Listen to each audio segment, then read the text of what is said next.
ಎಲ್ರಿಗೂ ಸ್ವಾಗತ. ಆಫೀಸ್‌ನಲ್ಲಿ ಅನೇಕರು ದೇವರ ಫೋಟೋಗಳನ್ನು ಇಡುತ್ತಾರೆ. ಆದರೆ ವಾಸ್ತುಶಾಸ್ತ್ರದ ಪ್ರಕಾರ ಯಾವುದನ್ನು ಇಡಬೇಕು ಎಂದು ತಿಳಿದುಕೊಳ್ಳುವುದು ಬಹಳ ಮುಖ್ಯ. ವಾಸ್ತುಶಾಸ್ತ್ರ ಪುರಾತನ ಭಾರತೀಯ ವಿಜ್ಞಾನವಾಗಿದ್ದು, ಮನೆ ಮತ್ತು ಕಚೇರಿಯ ವಿನ್ಯಾಸದಲ್ಲಿ ಸಕಾರಾತ್ಮಕ ಶಕ್ತಿಯನ್ನು ಸೃಷ್ಟಿಸುವುದರ ಮೇಲೆ ಕೇಂದ್ರೀಕರಿಸುತ್ತದೆ. ದೇವರು ಮತ್ತು ದೇವತೆಗಳ ಫೋಟೋಗಳನ್ನು ಸರಿಯಾದ ದಿಕ್ಕು ಮತ್ತು ಸ್ಥಳದಲ್ಲಿ ಇಡುವುದು ಇದರ ಪ್ರಮುಖ ಅಂಶವಾಗಿದೆ. ಆಫೀಸ್‌ನಲ್ಲಿ ದೇವರ ಫೋಟೋ ಇಡುವುದರಿಂದ ಸಂಪತ್ತು, ಯಶಸ್ಸು, ಆರೋಗ್ಯ ಮತ್ತು ಶಾಂತಿ ಹೆಚ್ಚುತ್ತದೆ ಎಂದು ನಂಬಲಾಗುತ್ತದೆ. ಆದರೆ ತಪ್ಪಾದ ಸ್ಥಳದಲ್ಲಿ ಇಟ್ಟರೆ ನಕಾರಾತ್ಮಕ ಪರಿಣಾಮಗಳು ಉಂಟಾಗಬಹುದು.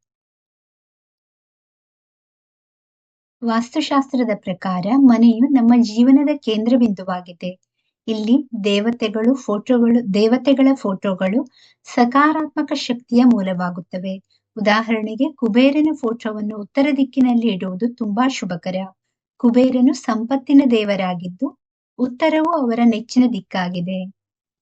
ಈ ದಿಕ್ಕಿನಲ್ಲಿ ಕುಬೇರನ ಫೋಟೋ ಅಥವಾ ವಿಗ್ರಹವನ್ನು ಇಟ್ಟರೆ ಮನೆಯಲ್ಲಿ ಹಣದ ಕೊರತೆ ಇರುವುದಿಲ್ಲ, ಸಾಲಗಳು ಬೇಗನೆ ತೀರುತ್ತವೆ, ಅನಗತ್ಯ ಖರ್ಚುಗಳು ಕಡಿಮೆಯಾಗುತ್ತವೆ ಮತ್ತು ಉಳಿತಾಯ ಹೆಚ್ಚುತ್ತದೆ. ವಾಸ್ತುತಜ್ಞರು ಹೇಳುವಂತೆ ಕುಬೇರನು ಲಕ್ಷ್ಮೀದೇವಿಯೊಂದಿಗೆ ಸಂಬಂಧ ಹೊಂದಿದ್ದು, ಇಬ್ಬರೂ ಸಂಪತ್ತನ್ನು ನೀಡುತ್ತಾರೆ. ಆದರೆ ದಕ್ಷಿಣ ದಿಕ್ಕಿನಲ್ಲಿ ಯಾವ ದೇವತೆಯ ಫೋಟೋವನ್ನು ಇಡಬಾರದು, ಏಕೆಂದರೆ ಅದು ನಕಾರಾತ್ಮಕ ಶಕ್ತಿಯನ್ನು ಆಹ್ವಾನಿಸುತ್ತದೆ. ಮನೆಯ ಉತ್ತರ ಭಾಗದಲ್ಲಿ ಕುಬೇರನ ಫೋಟೋ ಇಟ್ಟರೆ ಕುಟುಂಬದ ಆರ್ಥಿಕ ಸ್ಥಿತಿ ಸುಧಾರಿಸುತ್ತದೆ ಎಂದು ಅನೇಕರು ಹೇಳಿದ್ದಾರೆ.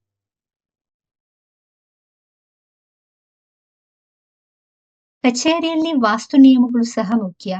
ಕಚೇರಿಯು ಕೆಲಸದ ಸ್ಥಳವಾಗಿದ್ದು, ಇಲ್ಲಿ ಗಣೇಶನ ಫೋಟೋವನ್ನು ಇಡುವುದು ಅತ್ಯುತ್ತಮ. ಗಣೇಶನು ಜ್ಞಾನ ಮತ್ತು ಅಡೆತಡೆಗಳ ನಿವಾರಕನಾಗಿದ್ದು, ಕಚೇರಿಯ ಪಶ್ಚಿಮ ಭಾಗದಲ್ಲಿ ಅವರ ಫೋಟೋ ಅಥವಾ ವಿಗ್ರಹವನ್ನು ಇಡಬೇಕು. ನೀವು ಕುಳಿತುಕೊಳ್ಳುವ ಸ್ಥಳದ ಹಿಂದೆ ಅಥವಾ ಮುಂದೆ ಇದನ್ನು ಇಟ್ಟರೆ ಕೆಲಸದಲ್ಲಿ ಅಡೆತಡೆಗಳು ದೂರವಾಗುತ್ತವೆ, ಪ್ರಗತಿ ಸಾಧಿಸುವಿರಿ ಮತ್ತು ಆರ್ಥಿಕ ಲಾಭ ಸಿಗುತ್ತದೆ.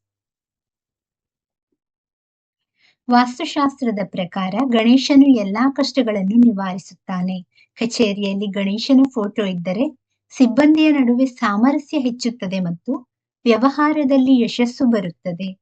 ಅನೇಕ ವ್ಯಾಪಾರಿಗಳು ತಮ್ಮ ಕಚೇರಿಯಲ್ಲಿ ಗಣೇಶನನ್ನು ಪೂಜಿಸಿ ಲಾಭ ಪಡೆಯುತ್ತಾರೆ. ಲಕ್ಷ್ಮೀದೇವಿಯ ಫೋಟೋ ಸಂಪತ್ತಿನ ಪ್ರತೀಕ. ಮನೆಯಲ್ಲಿ ಲಕ್ಷ್ಮೀದೇವಿಯನ್ನು ಉತ್ತರ ಅಥವಾ ಈಶಾನ್ಯ ದಿಕ್ಕಿನಲ್ಲಿ ಇಡಬೇಕು. ಕಚೇರಿಯಲ್ಲಿ ಸಹ ಲಕ್ಷ್ಮೀದೇವಿಯ ಫೋಟೋವನ್ನು ಇಡುವುದು ಶುಭ, ಆದರೆ ಅದನ್ನು ಕತ್ತಲೆಯ ಸ್ಥಳದಲ್ಲಿ ಇಡಬಾರದು, ಏಕೆಂದರೆ ಅದು ನಕಾರಾತ್ಮಕ ಪರಿಣಾಮ ಬೀಳಬಹುದು.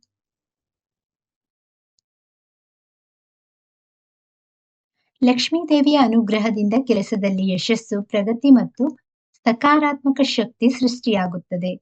ವಾಸ್ತು ಪ್ರಕಾರ ಲಕ್ಷ್ಮೀದೇವಿಯ ಫೋಟೋವನ್ನು ಪೂಜಾ ಕೋಣೆಯಲ್ಲಿ ಅಥವಾ ಹಣಕಾಸು ಸಂಬಂಧಿತ ಸ್ಥಳದಲ್ಲಿ ಇಡುವುದು ಉತ್ತಮ.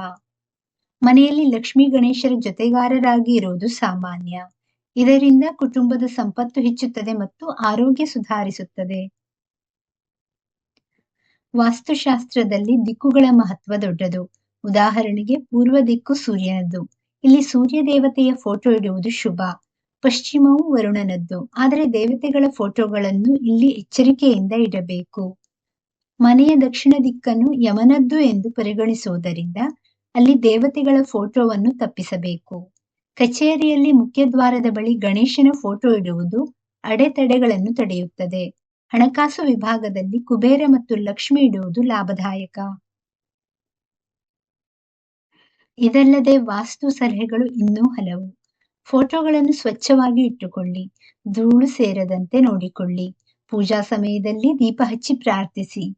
ಮನೆಯಲ್ಲಿ ದೇವತೆಗಳ ಫೋಟೋಗಳನ್ನು ಮಲಗುವ ಕೋಣೆಯಲ್ಲಿ ಇಡಬಾರದು, ಏಕೆಂದರೆ ಅದು ಶಾಂತಿಗೆ ಭಂಗ ಉಂಟು ಮಾಡಬಹುದು.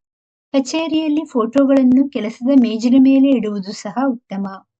ವಾಸ್ತು ತಜ್ಞರು ಹೇಳುವಂತೆ ಈ ನಿಯಮಗಳನ್ನು ಪಾಲಿಸುವುದರಿಂದ ಜೀವನದಲ್ಲಿ ಸಕಾರಾತ್ಮಕ ಬದಲಾವಣೆಗಳು ಬರುತ್ತವೆ.